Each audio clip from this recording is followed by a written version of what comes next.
네, 오늘 만나실 모델은 오랜만에 쌍용이 내놓은 신차 플래그십 모델 G4 렉스턴인데요. 사실 쌍용차가 어려움을 많이 겪었습니다. 그리고 티볼리를 내놨죠. 사실 뭐 저희는 티볼리에 대해서 크게 칭찬을 하지 않았지만 어쨌든 디자인과 구성 덕분에 시장에서 좋은 반응을 얻었습니다. 덕분에 쌍용차 역시 한숨을 이렇게 트였다고 할 수 있을 텐데요. 개발 여력이 생긴 만큼 G4 렉스턴에 조금 더 신경을 썼을 것으로 전망이 됩니다. 사실 티볼리는 매해 지날 때마다 조금씩 완성도가 높아가는 모습이었는데 사실 그런 점들을 봤기 때문에 현재 G4 렉스턴에 조금은 걱정이 되는 것도 사실인데, 뭐 그럼에도 불구하고 쌍용차가 내놓은 신차, 거기에 시각적으로 봤을 때도 실내에서의 만족감이 높은데요. 과연 그런 G4 렉스턴이 어떤 매력을 보여줄지 잠시 함께 느껴보시겠습니다.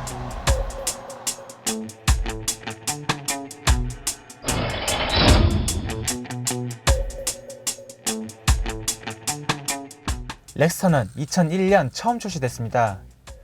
이후 3번의 페이스리프트를 거치며 무려 16년간 판매가 되는데요. 아주 진한 사골 모델 중 하나였습니다. 그런 렉스턴이 드디어 2세대 모델로 진화했습니다. G4 렉스턴의 G4는 4가지 혁명을 뜻하는 Great for Revolution의 약자라고 합니다. 디자인은 그리스의 파르테논 신전에서 영감을 얻었다고 합니다. 크고 웅장한 느낌을 받을 수 있으며 티볼리부터 시작된 그릴 디자인도 응용됐습니다. 풍동 실험은 이탈리아 피닌파리나에서 진행했다고 합니다. 측면부에서도 상당한 볼륨감이 느껴집니다. 또 캐릭터 라인을 곳곳에 적용해 심심해 보이지 않도록 했습니다. 휠의 크기는 20인치로 국내 SUV 중 가장 큽니다. 테스트 모델에는 옵션으로 전동식 사이드 스텝도 적용됐습니다. 후면부는 유선형의 리어 램프로 세련된 이미지를 보여줍니다. 하지만 범퍼의 금속 장식이 차량이 높아 보이도록 만들어 시각적인 안정감은 떨어집니다. 인테리어는 고급스럽게 디자인됐습니다. 투톤 컬러와 다이아몬드 박음질 등의 장식도 눈에 띕니다. 특히 과거 너무 저렴하게 느껴졌던 버튼 조작감도 상당 부분 개선됐습니다. 메뉴 인터페이스도 개선됐습니다. 이제 스티어링 휠 버튼만으로도 대부분의 정보를 확인할 수 있습니다. 물론 크루즈 컨트롤도 사용 가능합니다. 계기판에는 7인치 모니터가, 센터 패시아에는 9.2인치 크기의 디스플레이가 장착됩니다. 사운드 시스템은 인피니티 제품을 사용했습니다. 메모리 시트를 비롯해 통풍과 열선 시트의 구성도 좋습니다.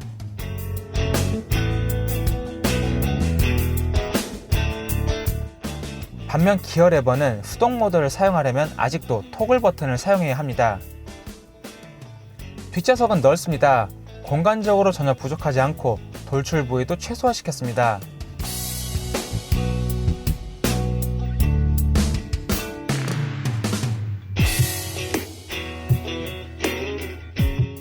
등받이 각도 조절도 가능하며 홀딩은 물론 시트를 들어 올릴 수도 있습니다.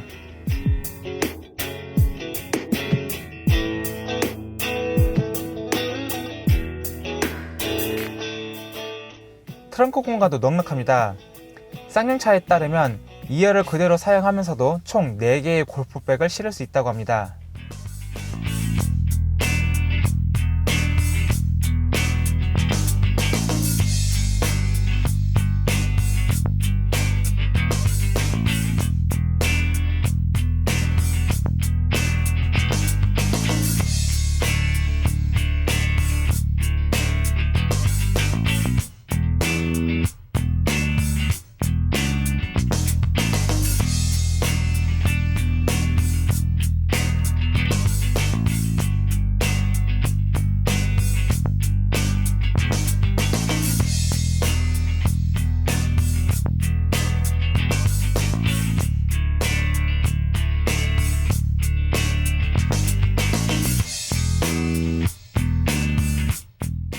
대형 SUV 최초로 긴급제동 보조 시스템도 탑재했습니다. 그 밖에 차선 이탈 경보 시스템, 후측방 경보 시스템 등도 탑재됩니다. 논란도 있습니다. 하위 모델인 럭셔리와 프라임 모델에는 후륜의 리지드 서스펜션이, 마제스티와 헤리티지 모델은 멀티링크 서스펜션이 사용된다는 점인데요. 차량 등급에 따라 서스펜션 구조를 바꾸는 것은 세계 최초가 아닐까 싶습니다.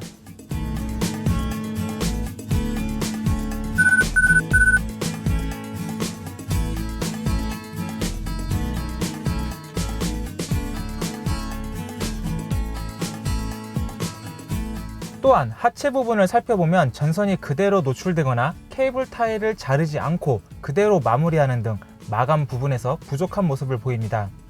또 공차 중량이 2톤이 넘는 차량에 2.2L 디젤 이외에 대안이 없어 아쉬움이 되고 있습니다. 16년 만에 바뀐 새로운 렉스턴에 대한 우리 팀의 평가는 어떨까요?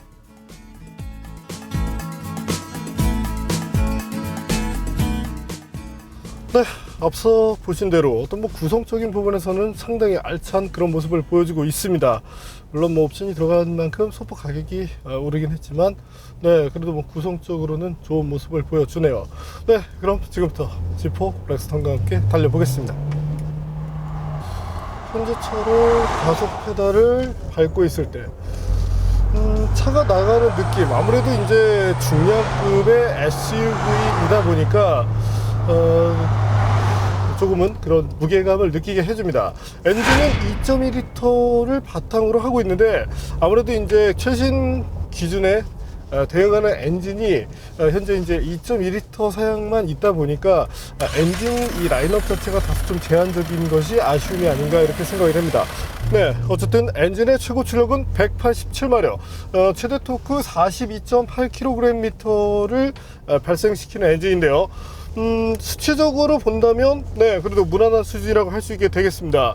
오히려 이제 그 메르세데스 벤츠의 2.1L 디젤 엔진과 비교를 한다면 효율성 부분에서는 그래도 소폭 좀 낫다고 볼 수 있겠네요. 단 이제 벤츠 같은 경우는 이제 같은 배기량을 바탕으로 해서 출력 등을 여러 가지로 이렇게 뽑아내고 있는데, 쌍용 역시도 향후에 좀 개발 여력이 이렇게 커져서 다양한 그런 엔진 라인업을 구축해주면 좋겠습니다. 앞서 그 차가 달려나갈 때 조금은 이제 무게감을 느낄 수 있다고 말씀을 드렸었죠. 사실 엔진의 토크가 올라올 때, 네, 이때 이렇게 밀어주는 이런 두둑한 느낌은 좋지만 그래도 소폭이나마 답답한 느낌이 있는 것은 사실입니다. 변속기는 7단 사양인데요. 네, 메르세데스 벤츠에서 공급을 해준 것으로 알려져 있죠. 티볼리 때도 이제 아이신의 것을 갖고 와서 사용을 했었는데, 당시에는 셋업, 소위 이제 캘리브레이션이라고 하는데 그 셋업이 제대로 이루어지지 못하다 보니까 상당히 아쉬운 그런 모습을 보여주었습니다. 완성도가 떨어졌다는 것인데, 반면 지금 G4 렉스턴에서는 다행히 그런 점들이 보여지지 않습니다. 변속기와 엔진 사이의 매칭에 있어서는 큰 아쉬움이 없다고 할 수 있게 되겠네요. 단 이제 갑작스럽게 가속을 할 때, 이제 처음 제가 달려보겠다고 이제 말씀을 드리면서 가속을 할 때, 일반적인 이 레인지에서는 수동 모드에 있더라도 자동으로 시프트 업을 해나가는데, 네, 2단에서 3단이 올라갈 때 그 갑작스러운 조건에서는 변속이 되지 않는 그런 모습을 보여주었습니다. 네, 향후에 어떤 이런 부분에 대해서도 좀 일관성을 가지면 좋겠고요. 물론 이 차의 컨셉상 그와 같은 그 레인지에서 수동 모드를 사용하실 분들은 많지 않으시기 때문에, 네, 이 자체가 이렇게 크게 단점이라고 생각되지는 않습니다. 단지 이제 연구원 분들께서 이런 부분에 대해서도, 네, 완성도를 좀 올려주시면 좋겠다는 얘기고요. 네, G4 렉스턴의 가속 성능에 대해서도 한번 알아볼까요?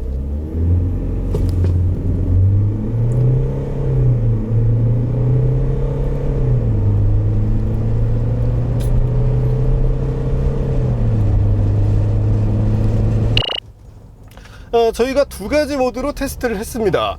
그래서 현재 가장 좋은 기록이 나온 것은 사륜 하이 모드, 또한 지금 보시는 것은 평상시에 이용하게 되는 이제 후륜구동 모드인데요. 아무래도 이제 휠스핀이 많은 후륜구동 모드 쪽에서 조금 더 손실이 있는 것으로 나타났습니다. 하지만 사실 수적으로 보더라도 크게 의미는 없는 수준이기 때문에 이런 것 때문에 사륜 모드를 고집하실 필요는 없겠네요. 사실 미끄러운 노면이 아니라면 굳이 사륜 모드를 사용하실 필요는 없으니까요. 네, 타이어는 한국 타이어의 다이나 프로 HP2라는 모델이 사용됩니다. 과거에는 이제 쌍용차가 약간의 오프로드를 감안한 그런 타이어를 사용하는 경우가 있었는데, 지금의 타이어는 온로드 쪽에 조금 더 잘 맞는 모습을 보여줍니다. 앞서 이제 MVH라는 부분에서도 확인이 되었지만, 네, 로드에서의 어떤 그 노이즈를 억제시켜 주는 만큼 타이어 세팅 자체는 잘했다고 생각이 되네요. 반면에 아쉬움이 있다면 역시나 255mm급이라는 사이즈에 대한 거부감이 있는데요. 네, 차량의 동력 성능 등을 감안한다면 이보다는 한 두 사이즈 정도를 줄여도 좋지 않을까 생각이 됩니다. 편평비는 50 정도를 사용하고 있고, 휠의 사이즈가 이제 20인치인데 20인치라는 휠이 어떤 외적인 부분에서는 도움이 되지만 효율성에서는 아쉬움이 되는 만큼 효율성을 감안하시는 그런 소비자분들께서는 한 18인치급 정도에서 타협을 해주시면 좋겠네요. 아울러 이제 엔진 가속 페달을 밟아서 이제 엔진의 힘을 끌어낼 때 어느 정도 이제 속도가 유지돼서 탄력을 받는 상황에서는 아쉬움이 없지만 초기 스타트를 할 때는 약간 아쉬움이 있습니다. 저희가 발진 가속 테스트를 할 때는 어느 정도 RPM을 올려놓고 하기 때문에 그런 점들이 적게 느껴지지만 RPM이 2000rpm 정도까지 오르기까지 정지 상태에서 이제 움직일 때 이때 좀 답답한 모습이 비춰진다는 점은 분명히 좀 아쉬움으로 지적이 되네요. 향후에 이와 같은 터보렉을 줄여줌으로써 만족도를 올려주면 좋겠습니다. 어쨌건 이제 중량급의 그런 SUV이긴 하지만 11초대 정도의 성능이라면 사실상 조금은 부족한 그런 성능이기 때문에 향후에 변속계 기어비 최적화나 혹은 엔진 출력, 기타 동력 손실을 좀 줄여줌으로써 만족도를 향상시켜 주면 좋겠네요. 네, 앞서 이 사륜구동 모드에 대해서 말씀을 드렸었죠. 가속을 할 때는 그래도 미끌림이 적은 사륜 모드가 좋다고 말씀을 드렸습니다. 하지만 G4 렉스턴은 그 전통적으로 쌍용차가 사용해왔던 그런 이제 후륜 기반의 사륜 시스템을 사용하는 만큼 평상시에는 후륜구동으로 달리시는 것이 맞습니다. 이때의 스티어 특성은 언더스티어를 기초로 하게 되는데요. 하지만 그 언더스티어가 차량의 컨셉과 놓고 봤을 때 그렇게 크게 문제가 된다고 생각되진 않습니다. 단 이제 그 느껴지는 중량감. 네, 우선 한번 무게부터 알아보고 갈까요?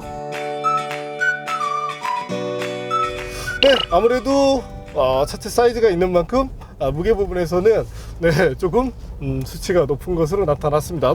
하지만 차체 사이즈를 감안했을 때는 크게 아쉽지 않고요. 특히나 이번에 이제 쌍용차가 포스코가 야심차게 내놓은 그 기가급 스테일을 적용을 했는데요. 현대 기아차 같은 경우가 이제 그 강판의 기준 자체가 좀 낮은데 그 낮은 기준으로 이 채용률이 높다라고 이렇게 발표하는 경우가 많았는데 현재의 강판 자체에 대해서는 경쟁력이 충분하다고 할 수 있게 됩니다. 어쨌든 국내에서 좋은 기술을 갖고 있는 포스코와 협업을 통해서 뭔가 이렇게 시도를 했다는 점 자체는 좋습니다. 단 이제 좋은 강판을 사용했지만 차를 타고 있을 때의 느낌 자체가 그렇게 견고하다는 생각은 들지 않는데요. 우선 전인호 기자가 차량 특성에 대해서 몇 가지를 얘기해 보고 싶다고 하네요.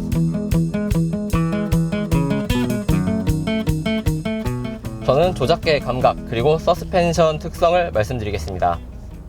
가장 먼저 조작계의 감각, 소형차급에서 느껴지는 그런 가벼운 감각을 느낄 수 있는데요. 스티어링은 가벼우니까 돌리기 편하지만 브레이크 페달 같은 경우에는 조금은 차체 급에 비해서 지나치게 가벼운 느낌이 듭니다. 어느 정도 묵직함을 주고 담력은 리니어하게 맞추는 것이 승차감을 선호하는 운전자들에게 더 환영받지 않을까 이렇게 생각됩니다. 서스펜션, 차체의 기울어짐이 많은 것으로 보아서 운동성을 강조할 수 있는 모델은 아닙니다. 그렇다면 승차감을 잡았어야 했는데요.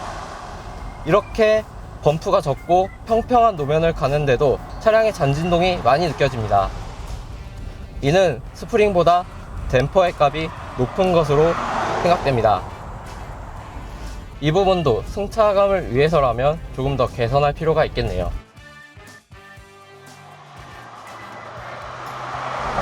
대형 SUV 모델들과 흡사한 로직을 가지고 있습니다. 바로 전복 방지에 가장 신경 쓴 모습인데요. 하지만 그 정도는 10년 전 랜드로버 모델들과 상당히 비슷합니다. 묘가 발생했을 때 안쪽 바퀴에 브레이크를 걸면서 차체를 안정시키는 모습. 하지만 그 정도가 어느 정도 과해서 운전자가 놀랄 수 있습니다.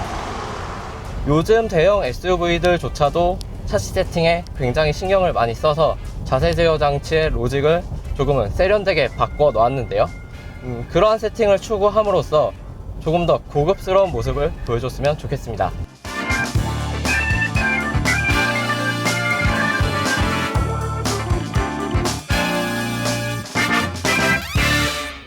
네, 이제 승차감이라는 부분을 언급을 했는데요. 저도 사실은 이 부분이 좀 불만이었습니다. 이제 마일드하게 이렇게 한번 주행을 해볼까요? 속도를 낮춰서 현재 이제 국도를 60에서 70 언저리로 이렇게 달리고 있는데, 이때 노면 상황이 세세하게 느껴집니다. 네, 여기는 좀 포장이 오래돼서 그런지 포장 상태 별로 좋지 않다. 이런 것들을 캐빈 2열에서도 느낄 수 있고, 네, 운전석, 뭐 조수석 어디서나 느낄 수가 있습니다. 심지어는 이제 스티어링 휠을 통해서도 이와 같은 지속적인 진동이 들어오게 되는데, 향후에 이런 점에 대해서는 꼭 잡아낼 필요가 있겠습니다. 네, 다소 좀 불쾌한 그런 이 진동이 지속적으로 나오기 때문에, 특히나 이제 SUV로 장거리 투어를 하시는 분들이 많죠. 또한 디젤 엔진을 선택하는 이유가 장거리를 이동할 때 이 연료를 절약하기 위한 이런 경우가 많은데, 현재 지포 렉스는 그런 부분에서 조금 아쉬움을 주고 있습니다. 네, 어쨌든 이 진동 부분에 대해서는 하루빨리 좀 개선을 해나갈 필요가 있겠고요. 반면 소음이라는 부분에선 상당히 좋은 모습을 보여주었는데요. 네, 정숙성에 대해서 한번 알아보겠습니다. 네, 상당한 수준인데요. 이 정도라고 한다면 뭐 가솔린의 세단 정도가 부럽지 않습니다. 일반적인 2리터급 세단들이 60dB 정도를 보여주고 있는데, 사실 이 정도라면 고급 대형 세단과 비교해도 될 정도의 정수성이라고 볼 수 있게 되겠네요. 어쨌든 이제 주행 때 느껴지는 불쾌한 진동, 이 부분은 이제 셰시 파트에서 조금 더 세밀하게 조율을 해 주셔야 될 것으로 전망이 됩니다. 타사 같은 경우가 온로드 중심의 SUV로 이제 셋업을 하면서 지금 최근 이제 분위기를 이끌고 있는데, 쌍용 같은 경우는 전통적으로 오프로드까지를 감안했었죠. 현재 이 사륜구동 시스템만 보더라도 단순한 뭐 후륜에서 사륜만 전환되는 것이 아니라, 네, 로우 기어를 통해서 본격 오프로드까지 대응할 수 있는 그런 능력을 보여주고자 하고 있습니다. 저희도 가볍게 이 오프로드를 달려봤는데, 네, 뭐 로우 기어를 활용했을 때 분명히 뭐 견인력 부분에서도 충분한 이점을 보여주었고요. 네, 뭐 HDC 등의 장비도 잘 들어가 있습니다. 근데 서스펜션의 영향 때문에 아무래도 오프로드에 들어갔을 때, 혹은 이제 노면이 거칠어졌을 때는 부담스러운 그런 승차감을 느낄 수 있게 되네요. 네, 이번에는 김선웅 기자를 통해서 차체 특성에 대해서 한번 알아볼까요?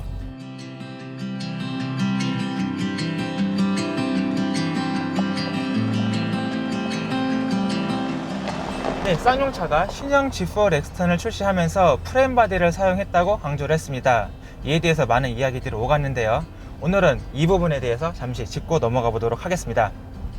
쉽게 비유하자면 프레임 바디는 척추동물이고 모노코크 바디는 절지동물이라고 생각하시면 됩니다. 겉이 딱딱한 모노코크 바디는 가벼우면서 공간을 넓게 만들 수 있고 외부에 비틀리는 힘에 잘 견딘다는 장점이 있습니다. 반면 프레임 바디는 한 가지 차대만 만들면 SUV부터 미니밴, 심지어 픽업 트럭까지 만들 수 있습니다. 네, 프레임 바디도 견고하다고 하죠. 여기서 견고하다고 하는 표현은 서로 다릅니다. 모노코크 바디는 비틀리는 힘이 좋아 견고하다고 표현을 하고 있습니다. 반면 프레임 바디는 하중 지지력이 높아 견고하다고 얘기를 합니다. 여기서 하중 지지력이란 한 지점에 눌리거나 당겨지는 힘에 대한 저항력을 뜻하는데요. 무거운 짐을 싣거나 트레일러를 연결할 때는 아무래도 프레임 방식이 더욱 적합합니다. 또 모노코크 바디는 노면에서 발생하는 충격이 그대로 차체로 전달되지만, 프레임 바디는 프레임 자체에서 충격을 한번 소멸시켜 준 상태로 전달을 해주기 때문에 상대적으로 진동이나 충격량이 적습니다. 때문에 오프로드에서는 더욱더 좋은 승차감을 만들어낼 수 있겠죠. 그럼 단점을 짚어볼까요? 모노코크 바디의 최대 약점은 하중 지지력입니다. 아무래도 중량물을 싣거나 견인을 하기에는 차체가 받는 스트레스가 상당히 커지게 됩니다. 또 차체가 한번 찌그러지게 되면 사실상 운전이 불가능해지는 경우가 많습니다. 프레임 바디의 약점은 무겁고 실내도 좁아지면서 비틀림에 취약하다는 점을 꼽을 수가 있습니다. 특히 비틀림에 약하다는 부분은 아무래도 차체가 헐거운 느낌을 전해주기 때문에 오프로드가 아닌 온로드 주행 환경에서 감각적으로 부족한 것이 사실입니다. 마지막으로 프레임 바디와 모노코크 바디 차량이 서로 충돌하면 누가 더 안전할까, 이것에 대한 논란도 상당히 많았었는데요. 차체 성격 자체가 모노코크 바디는 안전하게 잘 찌그러지는 성격이고 프레임 바디는 그 형태를 최대한 유지하려는 성격을 갖습니다. 때문에 이 둘이 만나면 모노코크 바디가 상대적으로 불리한 것이 사실입니다. 하지만 그것보다 중요한 것은 G4 렉스턴을 포함한 프레임 차량들은 지상고가 높다는 필연적인 성격을 갖는다는 것입니다. 이러한 차량들이 일반 승용차와 충돌을 할 경우 승용차를 덮치는 사고로 발전할 수가 있기 때문에 내부에 탑승한 승객들이 상당히 위험에 처할 수가 있습니다. 때문에 프레임 바디 차량 운전자들은 조금 더 안전운전에 각별한 주의를 하실 필요가 있습니다.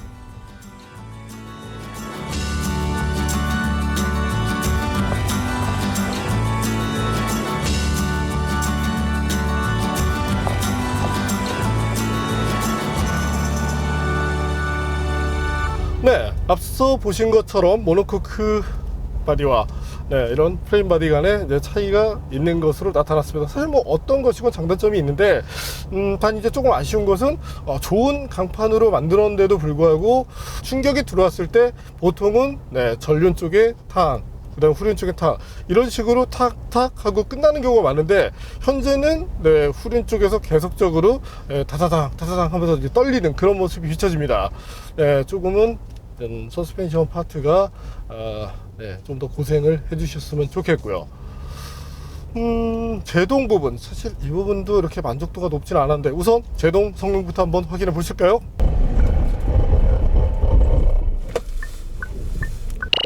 네, 현재 보시는 것처럼 제동 거리는 41m를 초과하는 것으로 나타났습니다. 처음 테스트할 때 가장 좋게 나왔을 때의 결과고요.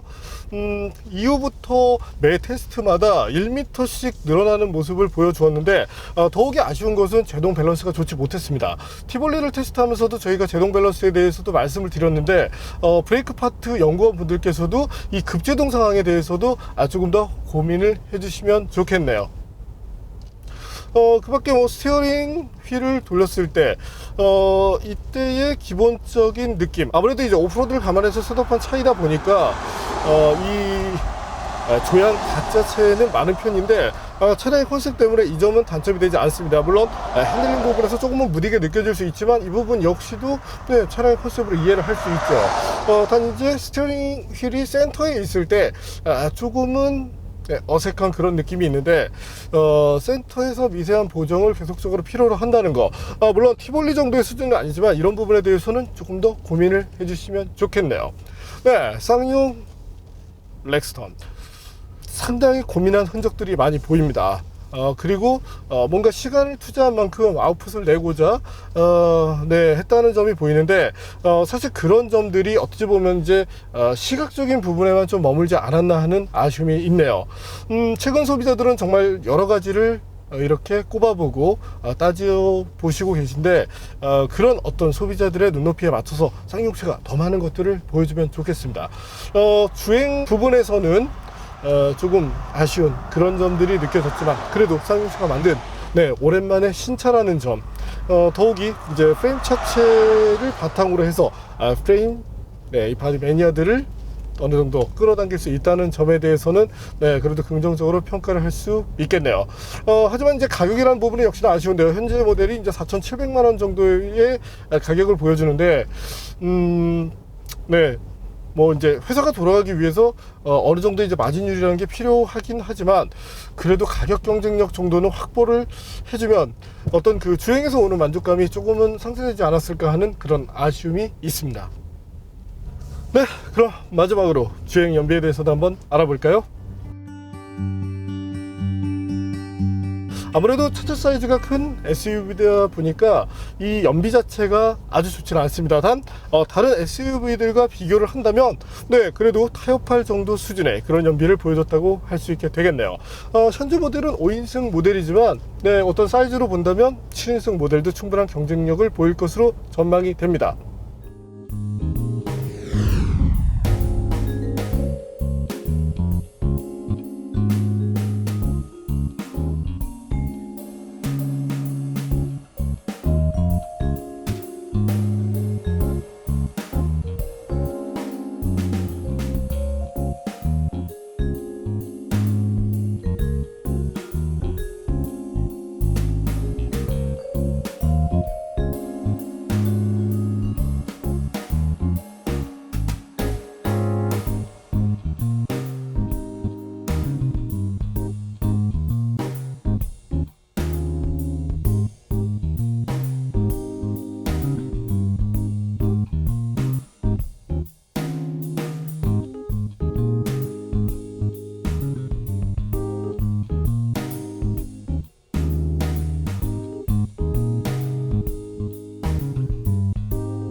네, 오늘 만난 쌍용 G4 렉스턴. 쌍용차가 정말이지 여러가지 신경을 써서 오랜만에 신차를 내놨습니다. 물론 주행 부분에 있어서는 아쉬움을 보인 그런 구석들이 많았지만 적어도 네, 어떤 쌍용차 매니아들이 보시기에 그래도 뭐 지지를 해줄 만한 그런 구성들을 많이 갖추지 않았나 생각이 되네요. 기본적인 뭐 장비면에서 봤을 때도 그렇게 아쉬운 부분이 없고, 더욱이 이제 뭐 신뢰도가 있는 그런 뭐 벤츠 7단 변속기의 적용이라든지, 또한 과거 대비 낮은 이런 캘리브레이션을 통해서 어떤 주행에 대한 만족감을 높이고자 노력한 흔적을 보여주었다는 점은 분명히 좋습니다. 소재감으로 본다면 사실 이제 르노 삼성에서 이런 것들을 이제 보여줬었는데 조금 더 이런 어떤 부드러운 느낌을 통해서 고급화된 그런 느낌을 보여주면 좋겠고요. 단 어떤 그 터치감에 있어서는 아쉬움이 있지만 네, 시각적인 만족감만큼은 분명히 충분합니다. 또한 이제 도어를 열었을 때 네, 마치 랜드로버를 타는 것 같은 그런 느낌을 보여주는 네, 이런 장비들의 구성 역시 좋고요. 물론 옵션 가격이 좀 비싸긴 합니다. 쌍용 G4 렉스턴. 네, 어쨌든 현재는 시작이고 뭐 앞으로 뭐 2어 모델부터 여러 가지 단계가 있으니까 그 단계를 통해서 정말 국산 최고의 그런 SUV로 거듭나주면 좋을 것 같네요. 네, 오늘은 쌍용차의 플래그십 모델, 물론 SUV 중에서요, 네, G4 렉스턴을 만나봤습니다.